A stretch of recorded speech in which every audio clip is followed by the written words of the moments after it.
13. Berbakti kepada kedua orang tua yang musyrik.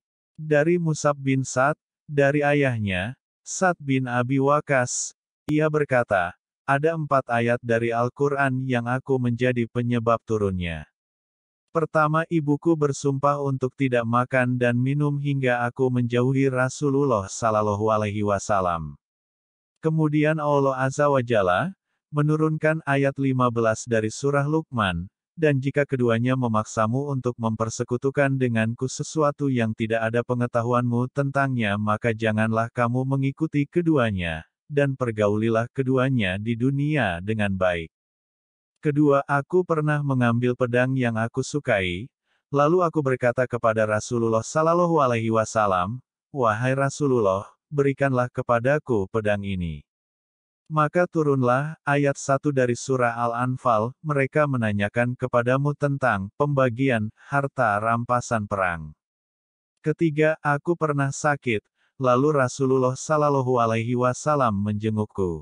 Lalu aku berkata, wahai Rasulullah, aku ingin membagi hartaku, apakah aku boleh berwasiat untuk memberikan separuhnya? Beliau menjawab, tidak. Lalu aku berkata lagi, sepertiganya. Beliau diam, lalu sepertiga dibolehkan setelah itu. Keempat, aku pernah minum minuman keras bersama sekelompok orang dari Ansar. Lalu, salah seorang dari mereka memukulkan rahang unta pada hidungku. Lalu, aku menemui Rasulullah Sallallahu Alaihi Wasallam. Setelah itu Allah Azza wa Jalla menurunkan ayat tentang haramnya minuman keras khamr. Muslim, Kitab Fadlailus Sahabah. Bab Fadlu Sa'ad bin Abi Waqqas, 43-44. Kandungan hadits. 1. Dorongan agar mentaati kedua orang tua dalam perkara yang mubah dan tidak bertentangan dengan aturan syariat. 2. Keutamaan berbuat baik kepada orang tua yang musyrik. 3. Keutamaan umat Muhammad atas umat lainnya, karena ganimah dihalalkan bagi umat ini dan diharamkan bagi umat lainnya. 4. Anjuran agar mengunjungi orang sakit. 5. Sikap tawadhu Nabi Sallallahu Alaihi Wasallam, karena beliau sangat memperhatikan orang yang sakit dengan menjenguknya. 6. Tidak diperkenankan berwasiat untuk berinfak melebihi sepertiga harta. 7. Khamr hukumnya haram dan mengandung berbagai kerusakan besar. Asma binti Abi Bakar mengabarkan kepadaku, ia berkata, ibuku datang dalam keadaan rindu kepadaku di zaman Rasulullah Sallallahu Alaihi Wasallam. Lalu aku bertanya kepada Rasulullah Sallallahu Alaihi Wasallam, apakah boleh aku berbuat baik kepadanya? Beliau menjawab, ya. Ibnu Uyainah berkata, lalu Allah menurunkan ayat 8 dari surah Al-Mumtahanah, Allah Azza wa Jalla tidak melarang kalian untuk berbuat baik dan berlaku adil terhadap orang-orang yang tidak memerangimu karena agama. Diriwayatkan Al-Bukhari, Kitab Al-Adab.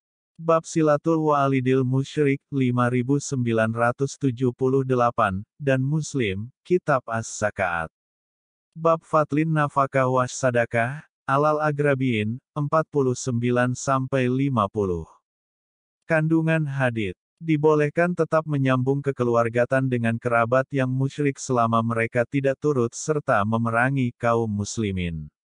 Dari Abdullah bin Dinar, ia berkata, aku mendengar Abdullah bin Umar berkata, Umar bin Al-Khattab ayahnya pernah melihat kain yang bercampur sutera, lalu ia berkata, wahai Rasulullah, belilah ini dan pakailah pada hari Jumat dan ketika menjamu para utusan.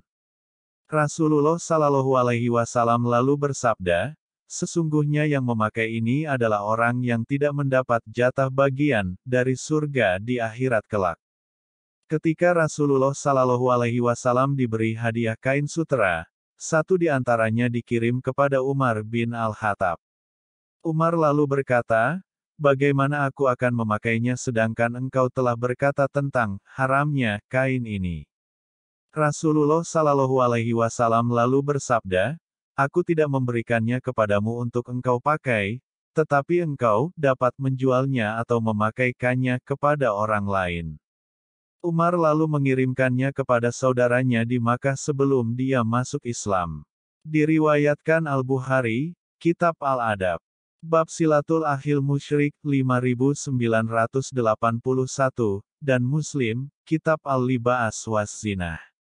Bab Tahrim Lapsil Harir wa Gairu Zalika Lirijali, 6. Kandungan hadits. 1. Dibolehkan melakukan transaksi jual-beli di sekitar pintu masjid.